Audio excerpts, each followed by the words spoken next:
You're listening to the Turi Ryder's She Said What podcast. I'm Turi, along with Marcy Persky. In this installment, psychic communication between husbands and wives, and any number of things that you might have to apologize for, but then again, you might not.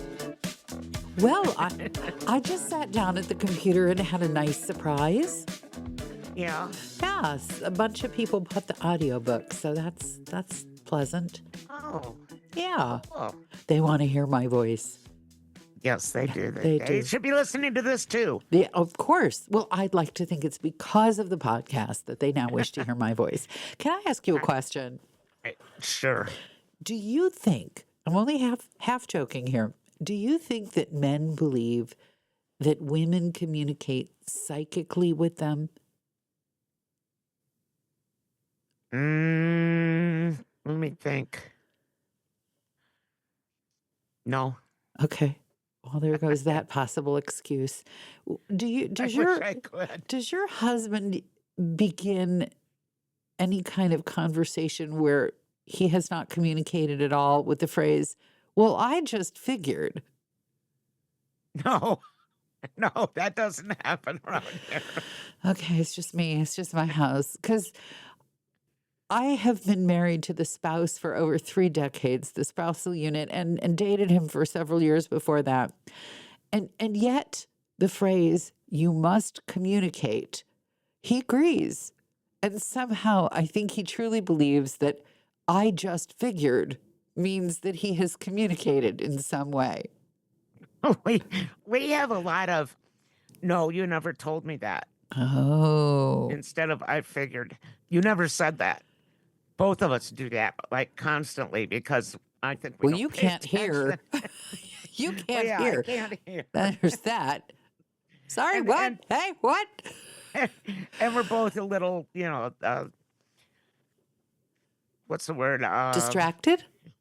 No. Oblivious?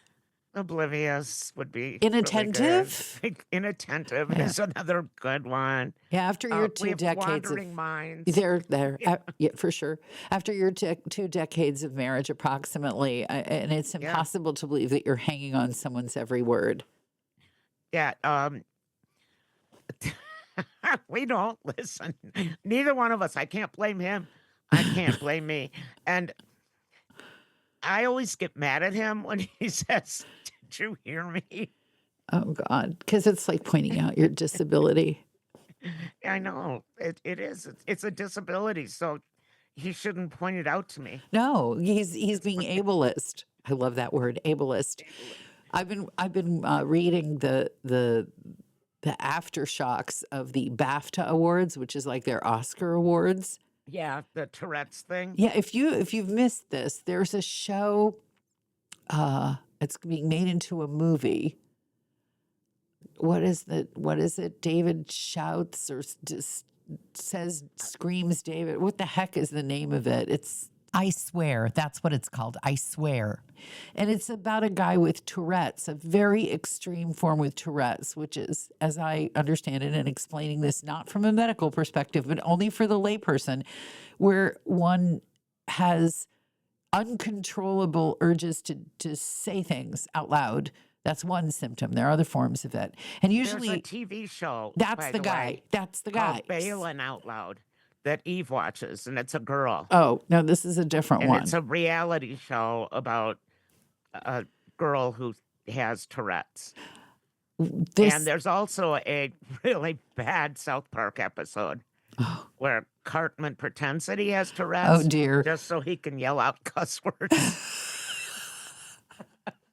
It's And terrible. he's on, like, I don't know, one of those talk shows, like, hosts him as the poor little boy who has Tourette's.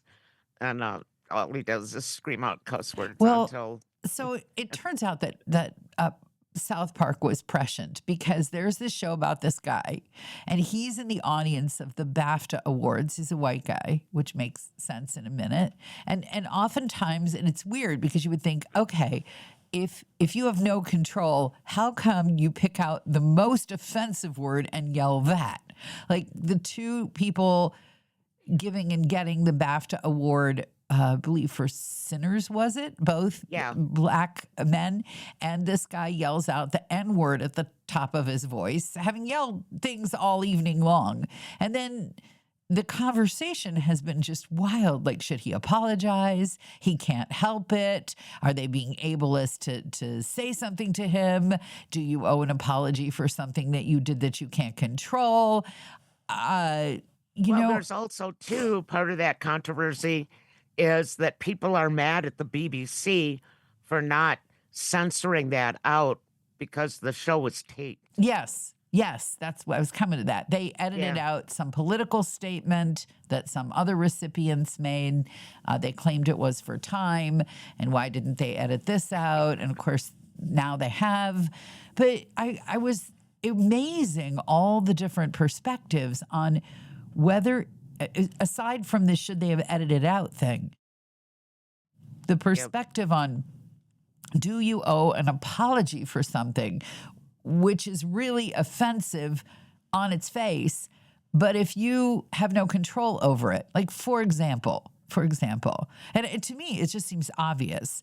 You don't have to apologize for intentionally doing it, but you have to apologize for the harm that you caused. For example, if you have a heart attack while you're driving and your car runs off the road and you run over somebody's dog, you don't have to apologize for having the heart attack, but you have to go up to the people and say, I'm so sorry about your dog. I would say your dog caused me to have a heart attack. Oh, that's you. That's just me. That's just you. I mean, it just seems so obvious. You don't have to apologize for the fact that you had the thing that you couldn't control, but you obviously, the guy with Tourette's, I mean, he maybe it's a time function thing. Maybe he yells so many offensive things at so many people that he just has given up apologizing because that's all he'd do. But in this particular case, because so many people saw the embarrassment of the hosts on the stage, not even offensive. I mean, everybody knows he can't help it, but they were embarrassed. And at the very least, Yes, you said I would apologize for causing them embarrassment. I get it, but how it affected. Yes. Because he did have an issue. It's like, I have a kid who, and I can't stop laughing over this. Sorry. Uh-oh. Her frontal lobe of her brain grew slower than the rest of her lobes. And the frontal lobe is what controls impulse. Kind of like Tourette's. Yes. Very much like the things that would fly out of this child's mouth and this now adult child's mouth. But there's no impulse control, but she knows that she's saying it after she says it. And then she's sorry. Now she is. Yeah. When she was a kid, she was never sorry. Now she'll come back and say, oh, I'm sorry I said that. But the damage is already done. Because she really does say heinous things, if that makes sense. Oh, it does. Okay, so let's just reduce this. Like, what if you have a bladder control problem and your Depend fails you and you make a big wet spot on somebody's couch? Do you have to apologize because you didn't wear enough Depends? Do you have to apologize for having the bladder problem in the first place? I would say, look what your dog did. You are awful.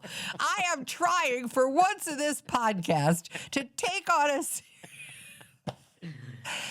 Sorry, not sorry. I know. I'm not Just sorry. flew out your mouth. I know. No impulse control. I got it. Yeah, exactly. So I've been thinking about this. This is what I've been thinking about. Yeah. And also I've been thinking about the part of the husband's brain that because he figured something.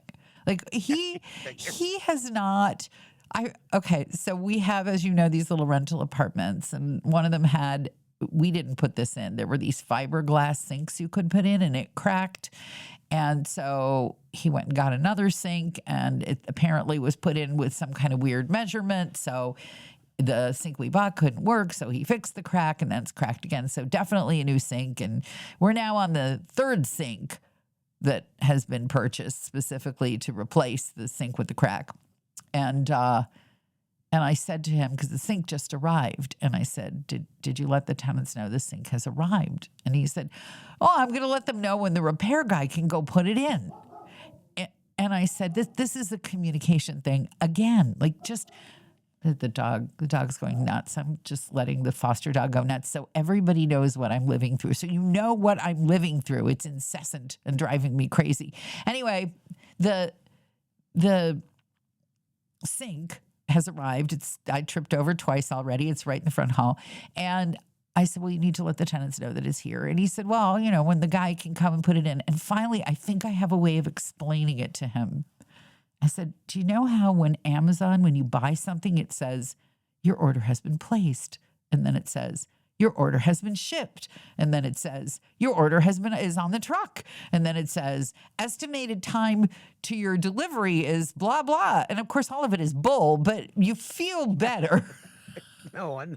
You feel knowing better. That someone's touched it. Knowing that they're trying at least to communicate with you. And why do you suppose that Amazon does this? They do this because they have hard data that show that people like to know what's going on. They don't just like to have the thing. You don't want to order it and then like some point it will land on your porch and the guy down the street will steal it, because that's the kind of neighborhood I live in. But you want to know where it is so you can mentally prepare. That is the point of communicating in this way. I don't think it's going to make the slightest bit of difference, because the spousal unit's response was, well, yeah, I get informed delivery. It's just tell me when I need to go by the P.O. box. I'm like, no. Here's another story along the line of communication. I Yes, think. please. It fits into somehow fits into this topic of the day. Yes. Yeah. What is it? So, remember New Doctor? Yes. For people who are just tuning in for the first time, I got some blood test results that for the first time I went into Old Doctor, and Old Doctor said, these are perfect. And I was like, I need a new doctor, because I've never had perfect blood test results. There's always something wrong. Right. So I made an appointment with a new doctor and forgot to write down the doctor's name. Right. So it You said filed new doctor. her under new doctor, right? Yes. And then for like 2 days, you went crazy trying to find new doctor's name. number, right? And name, right? Yep. Okay, so I went to new doctor, right? Yes. New doctor looks at all these blood test numbers and everything. Uh-huh. And she says they look great. There's nothing wrong. So that's 2 doctors for no reason. Yeah, it's kind of like I took 2 DNA tests for Jerry Dingus Garcia, who looks like a Russian wolfhound, as you have said, as everybody who meets him has said. Yes. And both of these tests came back saying that he's like 35% pit bull. And this dog doesn't have a of pit bull in him. He's a wolf bull, a Russian wolf bull. An Irish wolfhound. Irish wolf bull. Because he's red. There's nothing pit bull about this dog. You whatsoever. can't. The tests are only so good. Plus 75%. I mean, unless you're talking drinking water, 75% purity is good enough for me. Yeah, I just wanted to know if he was going to stop growing. That's a good reason to want to know. Unless it's drinking water or something that maybe has eggshells in it. 75% purity is good. I put eggshells into my worm farm. Yeah, I don't want to eat Since any. you The minute mentioned I hit an eggshell, it's like, I can't eat any more of whatever it is. I'll keep that in mind. Yeah, it would be the best I'm diet. Not very good. I'm not a good egg cracker. It would be the best diet in the world if you're not a good egg cracker. I should live at your house, because the minute I hit the eggshell, I'm like, it's like, I cannot. I just say whoever gets the eggshell gets a prize. I've tried that on myself. Doesn't work. Worked on the kids. Doesn't work on me. It's just sensory. What can I tell you? I'm a delicate flower. You are a petite fleur. A petite fleur. Thanks for listening to the Turi Ryder's She Said What podcast. And if you've made it this far, we're guessing you liked it. So please recommend it to your friends and check out my book, She Said What? A Life on the Air. You can get it at your neighborhood independent bookstore or that website that sells everything.